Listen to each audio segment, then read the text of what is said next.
नमस्कार।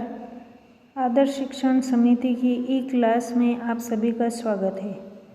कक्षा 9वीं lesson 3 Iswaran the storyteller के अंतिम पार्ट में आप सभी का स्वागत करते हुए आगे हम शुरू करते हैं लेसन को। पिछली बार हमने पढ़ा कि ईश्वरन नाम का जो व्यक्ति है वह अपने मालिक को एक भूत की कहानी सुना देता है, जिसके कारण वह थोड़ा डर जाता है और अंदर ही अंदर भयभीत रहता है। उस रात उसको नींद नहीं आती है, बेचैनी रहती है और आगे क्या होता है हम पढ़ेंगे। One night Mahendra was woken up from his sleep by a low moan close to his window. एक रात अपनी खिड़की के समीप कहराने की आवाज़ सुनकर महेंद्र की नींद खुली। At first he put it down to a cat prowling around for mice. पहले तो उसने यह समझा कि कोई बिल्ली चूहे के शिकार के लिए घूम रही है। प्राउलिंग का अर्थ है शिकार के लिए इधर उधर घूमना। But the sound was too guttural for a cat. परंतु आवाज़ इतनी गहराई से आ रही थी कि लग नहीं रहा था कि बिल्ली की हो सकती है। He resisted the curiosity to look out lest he should behold a sight which would stop his heart. उसे बाहर देखने की जिज्ञासा हुई, पर उसे डर लग रहा था। साइट है ना दृश्य, या क्यूरियोसिटी है ना उत्साह। Resist the curiosity to look out लिस्ट ने बाहर देखने के उसे उत्सुकता हो रही थी। He should have a sight which would stop his heart. लेकिन उसे डर था कि कहीं बाहर देखने से उसकी हृदय गति नहीं रुक जाए, कहीं उसका दिल नहीं, हार्ट धड़कना नहीं रुक जाए। But the willing become louder and less feline. लेकिन जो आवाज़ है वह और तेज आ रही थी, ऊंची आवाज़ आ रही थी और स्पष्ट रूप से वह ऐसा लग रहा था कि बिल्ली की आवाज़ नहीं है। फिलाइन है ना जानी पहचानी, लेस फिलाइन है ना बिल्ली की जो जानी पहचानी आवाज़ आती है वह नहीं है। He could not resist the temptation any more. वह अपनी जिज्ञासा को, टेम्पटेशन यानी जो उत्सुकता थी, उसको और रोक नहीं पाया। Lowering himself to the level of the window sill he looked out at the white sheet of moonlight outside. थोड़ी दूरी पर ही एक खिड़की के समीप बैठकर उसने बाहर चांदनी रात में झांका। मूनलाइट है ना चांदनी रात में उसने झांका। There not too far away, ज़्यादा दूरी पर नहीं, was a dark cloudy form clutching a bundle.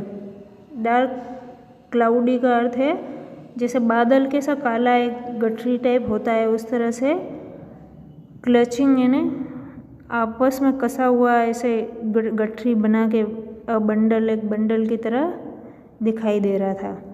Mahendra broke into a cold sweet and fall back on the pillow. Mahendra को ठंडा पसीना आ गया और वापस तकिए में जाकर सो गया। फेल बैक का अर्थ है जाकर गिर जाना, तकिए में जाके सो गया। Panting as he gradually recovered from the ghostly experience, he began to reason with himself and finally conclude that it. धीरे धीरे जब वह उस भयानक दृश्य के प्रभाव से अपने आप को निकालने लगा, उबारने लगा, तो उसने अपने मन को समझाया कि इस पैराग्राफ की अंतिम चौथी लाइन में हम देखेंगे, as he gradually recovered from the ghostly experience, he began to reason with himself and finally conclude that it must have been some sort of auto-suggestion, some trick that his subconscious and played on him. धीरे धीरे जब वह इस भयानक दृश्य को अपने अंदर से निकालने लगा और अपने मन को समझाने लगा कि अवश्य यह उसके मन की कोई कल्पना है, कोई ऐसी चाल है जो उसके इस अवचेतन मन ने चली होगी। प्लेड ऑन हिम यानी उसके ऊपर चलेगा। सबकॉन्शियस का अर्थ होता है अवचेतन मन। आगे अगले पैराग्राफ में, by the time he had goat up in the morning, had a bath, come out to have his breakfast. The horror of the previous night had faded from his memory. सवेरे जब वह उठा, नहाया, नाश्ता, अपने कमरे से बाहर आया तो रात वाली भयानक घटना उसके मन से निकल चुकी थी। Horror of the previous night का अर्थ है पिछली रात की जो भयानक घटना है। Eswaran greeted him at the door with his lunch packet and his bag. Eswaran दरवाजे पर उसके दोपहर का खाना और पैकेट उसे थमाया या उसे दिया। Just as Mahendra was stepping out, Ishwaran grinned and said, "Sir, remember the other day when I was telling you about the female ghost with a foetus in its arm? You were so angry with me for imagining things." Eswaran ने जब उसको भोजन दिया और देते हुए उसने उससे कहा, जैसे ही महेंद्र बाहर कदम रख रहा था तो ईश्वरन ने हंसते हुए कहा, श्रीमान, याद है जब मैंने आपको उस स्त्री के भूत वाली कहानी सुनाई थी और आप मुझसे नाराज हो गए थे। अब वो उसको उस बात को याद दिला रहा, कह रहा, sir, remember the other day when I was telling you about the female ghost with a first in its arm. मैंने आपको जो भूत वाली कहानी बताई थी, उसके हाथों में एक भ्रूण था वो वाली। You were so angry with me, आप मुझसे बहुत गुस्सा हुए थे। फॉर इमेजिनिंग थिंग्स, उस कहानी को आपने काल्पनिक बताया था। वेल, यू सा हर हिमसेल्फ लास्ट नाइट, लेकिन आपने कल रात उसे देख लिया। I came running hearing the sound of moaning that was coming from your room. जब मैं आपके कमरे के पास से जो आवाज़ आ रही थी उसको सुनकर दौड़कर यहाँ आया था, तब मैंने उसे देखा था। यानी वो कह रहा, मैंने भी देखा था, यहाँ भूत था कल। A chill went down Mahend's spine. He did not wait for Eswaran to complete his sentence. Mahendra में जैसे कोई कपकपी आ गई, कांपने लगा हुआ। स्पाइन का अर्थ है कपकपी आ जाना। He did not wait for Eswaran complete his sentence. वह ईश्वरन के वाक्य को पूरा करने का इंतजार नहीं कर सका। He hurried away to his office and handed in his papers, resolving to leave the haunted place the very next day. वह सीधा अपने कार्यालय में गया और अपना त्यागपत्र दे दिया। रिजॉल्विंग द लीव, उसने भूत प्रेतों वाले हंटिंग प्लेस, मतलब वह जो भूत प्रेतों से ग्रसित क्षेत्र था, उसको अगले दिन छोड़ जाने का निश्चय कर लिया। ये कहानी आपने सुनी कैसे ईश्वरन के इस कहानी से उसका मालिक डर गया और उसने उस जगह को छोड़ दिया। अब आगे हम इसकी PDF और क्वेश्चन आंसर आपको भेजेंगे जो आपको करना है। इसके बाद अगला पार्ट हम शुरू करेंगे, इसका पार्ट 4। आगे हमारा इसी मोमेंट पुस्तक का चौथा पार्ट है, इन द किंगडम ऑफ फूल्स, मूर्खों के राज्य में। ये A.K. रामानुजन द्वारा लिखित एक अच्छी कहानी है। It is believed that fools are so dangerous that only very wise people can manage them. ऐसा विश्वास है कि मूर्ख लोग जो है वह ज़्यादा खतरनाक होते हैं और उन्हें सिर्फ बुद्धिमान लोग ही मैनेज कर सकते हैं, यानी उन्हें बुद्धिमान लोग हैं वही उन्हें संभाल सकते हैं। Who are the fool in the story? कहानी में कौन मूर्ख है? What happened to them? और उनके साथ क्या होता है? यह कहानी एक ऐसे राज्य की है जहाँ सब मूर्ख है, राजा भी मूर्ख है, मंत्री और वहाँ की प्रजा भी उनके कहे अनुसार चलती है। आगे हम इस कहानी को पढ़ेंगे। अब जैसा कि इस पाठ के नाम से ही हमें लगता है मूर्खों के राज्य में, तो यहाँ आगे हम पढ़ रहे हैं। इन द किंगडम ऑफ फूल्स, मूर्खों के राज्य में, both the king and the minister were idiots. They didn't want to run things like other kings. राजा और मंत्री उसमें दोनों ही मूर्ख थे, इडियट यानी मूर्ख थे। वे अन्य राजाओं की भांति अपने राज्य को नहीं चलाना चाहते थे। So they decided to change night into day and day into night. इसलिए उन्होंने फैसला किया कि वे रात को दिन में और दिन को रात में बदल देंगे।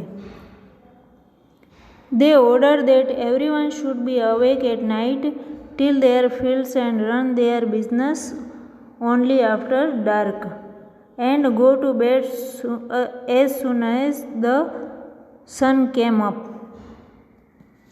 उन्होंने आदेश दिया कि हर व्यक्ति रात में जागेगा, अपने खेत जोतेगा तथा अपने व्यवसाय और जो धंधे हैं, कार्य व्यवसाय है, वह अंधेरा होने के पश्चात ही करेगा तथा जैसे ही सूर्योदय होगा वह सोने चला जाएगा। Anyone who disobey would be punished with death. अगर किसी ने इस आदेश को नहीं माना तो उससे फांसी की सजा दी जाएगी, मृत्यु की सजा दी जाएगी। The people did as they were told for fear of death. लोगों ने वैसा ही किया, उसकी आज्ञा का पालन वैसा ही किया जैसा उसने कहा, मृत्युदंड के डर से उन्होंने ऐसा किया। फियर ऑफ डेथ यानी मृत्यु के डर से उन सब ने ऐसा ही किया। The king and the minister were delighted at the success of their project.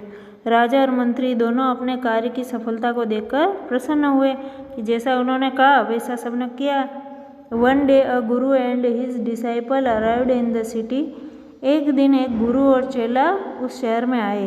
It was a beautiful city. यह एक सुंदर शहर था। It was broad day light. यहाँ दिन में पर्याप्त उजाला होते हुए प्रकाश फैला हुआ था।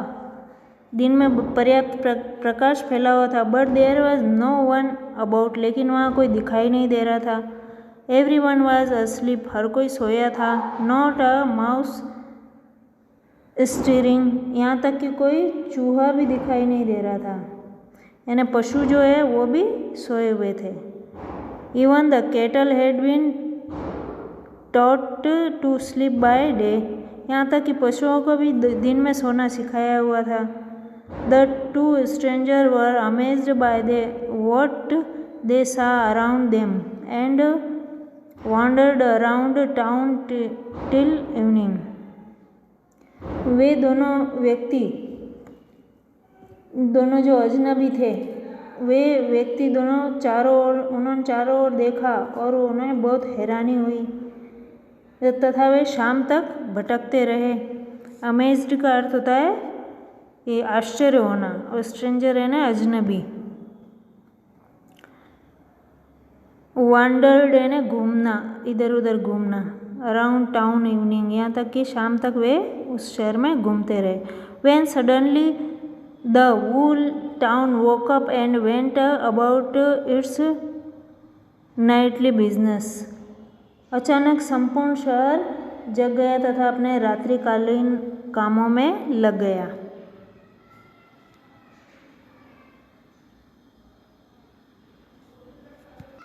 अब इसके आगे हम अगले वीडियो में पढ़ेंगे।